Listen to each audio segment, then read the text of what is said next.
we are finishing up with talking about, these are just kind of some end of muscle stuff.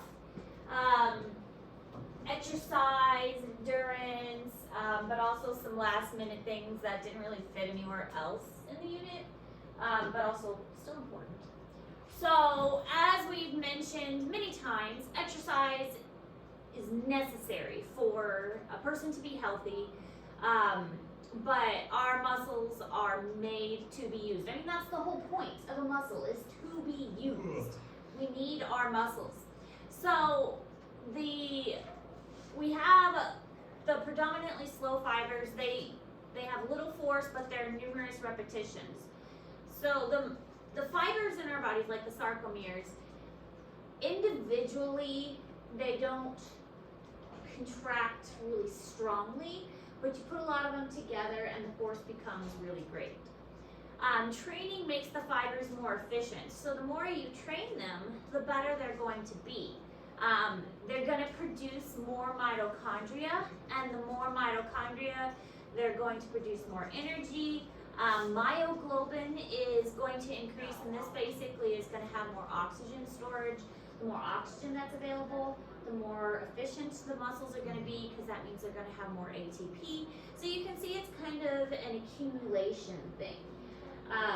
The more the muscles are used, the greater they're going to become at doing their job.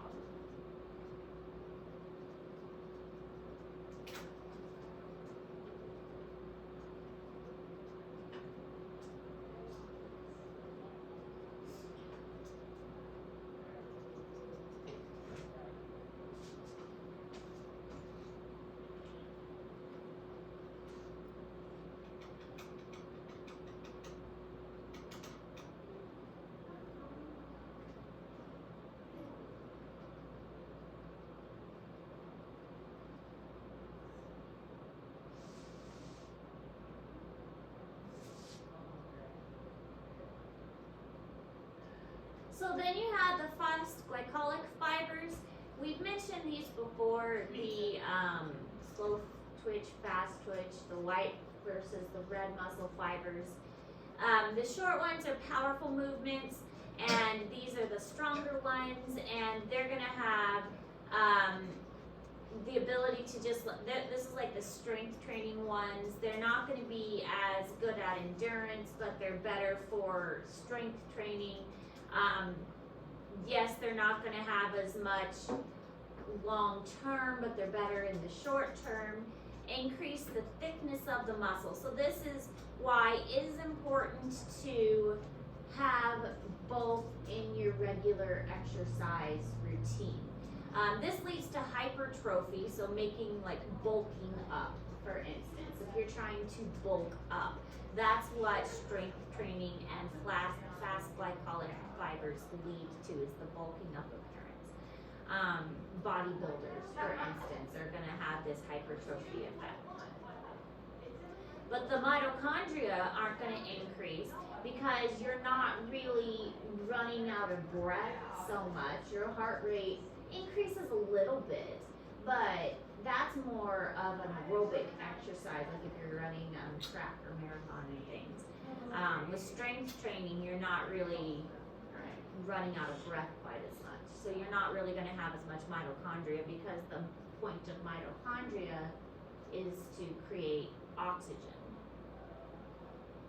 And you don't need that as much if you're doing strength training.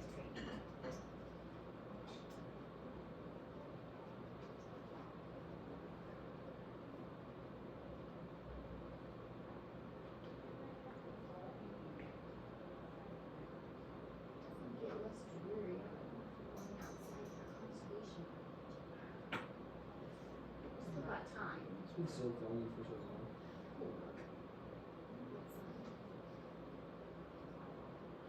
It's kind of cool, I think, but it's also kind of scary at the same time when driving. You can't really see that. When you're driving Certain at 10 amount of o'clock cars. at night and your headlights are forward, it's kind of just double guessing you. Yes. As long as a deer jump out at Front you. of me. Let's see. Now, there are many many different types of performance enhancing substances. They can stimulate muscle formation. It's not necessarily a good thing. The best way is to just naturally allow your body to increase on its own.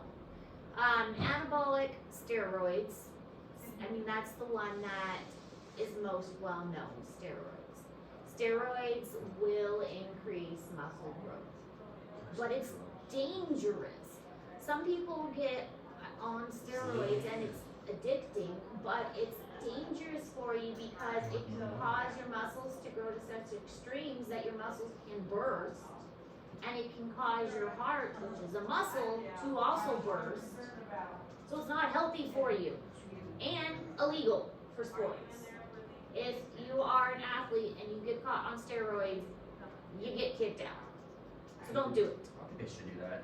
It would be so much better if they allowed steroids. It would be way more entertaining. Entertaining. It would be way more entertaining. Yeah, Well, maybe I like- UFC fighters Like just if you just have like some dude Coke just down. cranking 500 bombs dead center. Like remember that? Did you miss the part where it's not safe? So Yeah, well, you know what So- else? it'd be so Getting entertaining. punched in the Yeah, face. let's have somebody put their life in danger for your amusement. That'd be amazing. Creatine isn't like, like I mean, it's 500 foot performance bomber. enhancing, but it's not like the rest of it. I want to see this. I want to see someone just crank. I guess so creatine at Walmart. Dead center. Well, swamp creatine, donkey. but Just the others are more severe. But even Pretty long. creatine, if used irresponsibly, like 13 scoops. That was a joke. Okay. Most of you It's guys like 40. He takes like 3. I've seen it. Anything. He has, like, 3 Like Tylenol, ibuprofen used irresponsibly. People sniff glue. Things can be Elmer's. used irresponsibly. some- And, be responsible, people. Nah. Be responsible. Oh, where's your glue? Funny you mentioned that. That's not funny. We're keeping you out of my glue closet. Anyways, the point is that there are many different things. Human growth hormone, oxygen availability, creatine, there are things that help, but is it wise? Creatine can help, but using things responsibly. Steroids, bad idea, because first of all, some of it can get addicting. People get addicted to steroids because it provides that rush, and it is quick too. There's a quick turnaround with things like steroids, and that's why people get addicted to it, because you see a turnaround fast. But it is dangerous again because the heart is a muscle, and so if your other muscles are bulking up, then the heart is going to strain as well. And if your body starts to bulk up super fast, then the heart can't keep up with it. And so people are going to strain their muscles to an extreme, but also strain their heart too. But all of these can be used in a way that is unsafe. But again, that's true with any type of drug. Any type of drug can be used in a way that's unsafe. Alright, other things about muscles is the injection sites. And again, this doesn't really fit with exercise, but it was one of those things that's important, and there really wasn't another place to put it anywhere in our lessons. So we get injections in our muscles, and it's intramuscular injections. Most of the times we get them in our arms because it's convenient, but sometimes, especially for large injections, we get them in our hips or thighs. When babies get injections, like their first immunizations, they get them in their legs. And the reasons for this is because these places in the arms and in the thighs, they're actually close to the lymph nodes. The point of shots are usually for immunizations, and that gets them close to the lymphatic system. The lymphatic system is our immunizations, or our immune system, and it keeps us healthy. And so if we can get those basically activating our immune system quickly, and get that to our lymphatic system quickly, then that is a good way to do it, is injecting it close to our lymphatic system. Also, having it in a largish muscle is going to be helpful. It keeps it localized and it has a high blood flow, so those muscles have a high blood flow to them, and it kind of cushions it as well. Now sometimes they do give injections in the abdomen, not pleasant, but they do. Rabies is actually given in the abdomen, it's an abdominal injection. So there are some that are given in other places, but the arm is especially convenient because for mass injections, they need to do them fast. I mean, think of like flu clinics. When you drive up, you stick your arm out, and they can even do it like in the car. And so they do them really fast, like in the car, especially when we were doing like COVID vaccines. You drive up and the nurse would come out and shoot your COVID vaccine in the car. You wouldn't even go inside. And the arm is just really convenient. I've had a couple vaccines in my hip before, usually larger ones like penicillin and things like that. You get them in the hip, and then that's just because it's a larger muscle. Larger shots, you get them in muscle and the hip area.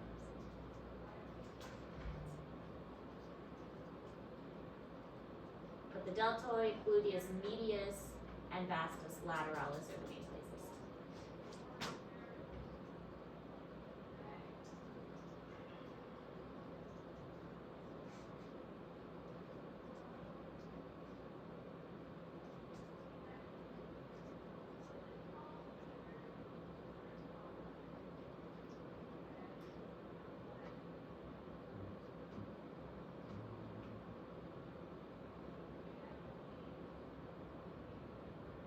With an EpiPen, it's the vastus lateralis, it's right like you stab the side of your leg.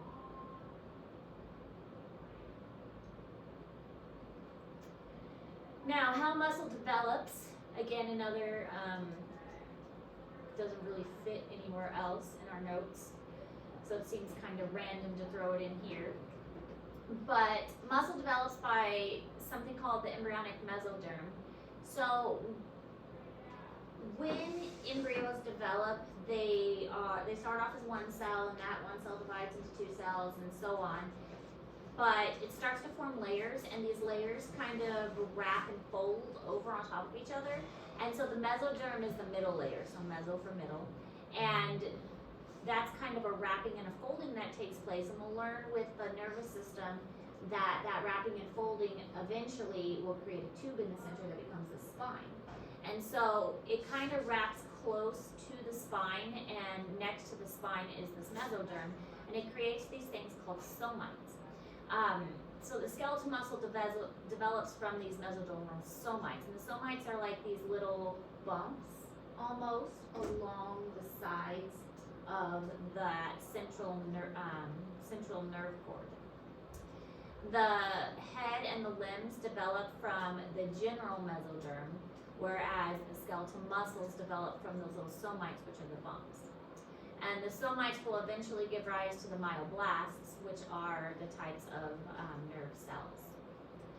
The myoblasts will form the muscle-forming stem cells, which will eventually give rise to the muscles.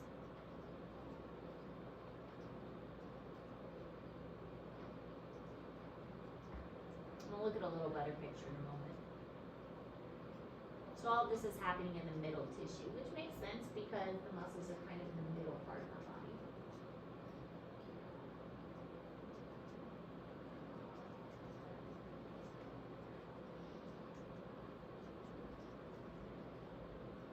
We have an ectoderm, an endoderm, and a mesoderm.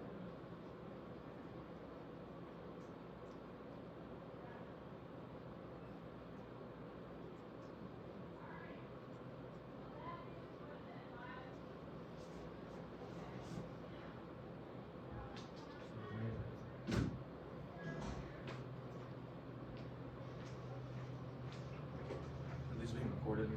Yes. I meant to record yesterday's notes, but I guess I forgot to hit the record button. Nobody would use it. That's what I'll go with. Buttons missing. So this is the myoblasts, and they fuse together to kind of form a muscle fiber. So eventually they're gonna form like one line. But they're the kind of the stem cells of what a myofibril is going to look like. And this shows the folding and the layering effect. The somites are going to be in here in the central portion. And we've got our endoderm and our ectoderm. And again, it's a layering and a wrapping and a folding that takes place. Here's our somas in the center here, our somites, and this is where we're going to get some muscle going on. Here's our nerve cord. So the somites are right next to our nerve cord. We've got our endoderm, which is the center part, and then we've got our ectoderm, so these layers that are forming. I mean, originally it looks kind of flat, and then it's going to bubble up into these different tissues. This is all gestational day 17. So we have a yolk cavity. Before the placenta forms in an embryo, we do have a yolk, and once the placenta forms, then the yolk is going to go away, because then the placenta takes over the nourishment of the embryo. This is just kind of another way to visualize it. We've got our somites, and here's our notochord that's going to eventually turn into the spine, our endoderm, and here's our ectoderm right here, and then this mesoderm, meso for the middle, and then the somites are in the center of that. So endo, mesoderm, ectoderm, and then the somites, which is where the muscles are going to be.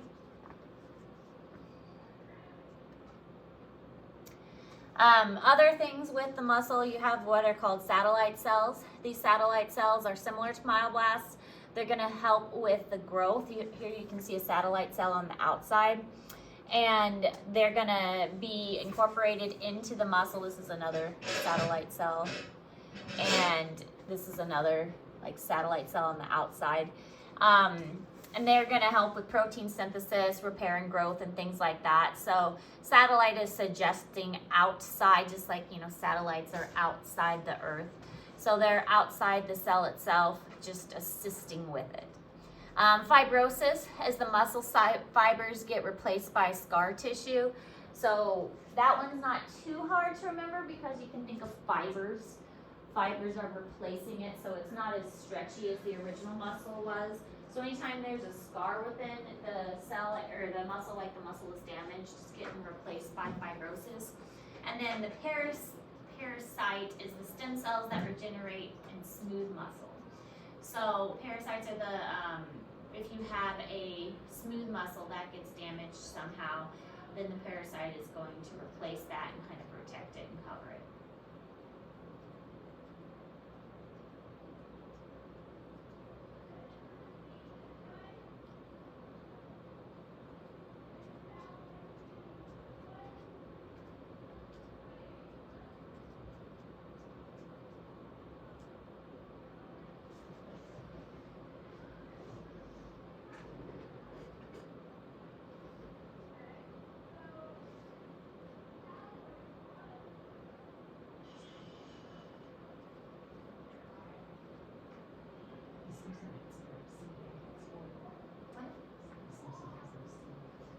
Oh, okay, yeah. So did you Okay. That's Yep. Yep, I just did. Did you make a copy? Okay. Okay, excellent. Thank you. Okay, that's fine, thank you.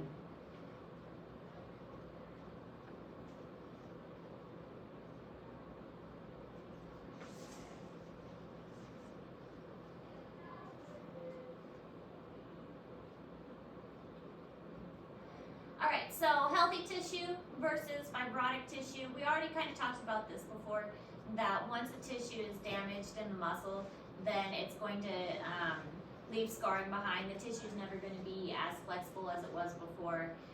The muscle is never going to be as stretchy, and it's going to be much more prone to ripping and being damaged again. So it's never going to be able to repair like it was. All right, that's it. That is all the material for this unit. We are good for our test, which is on Tuesday.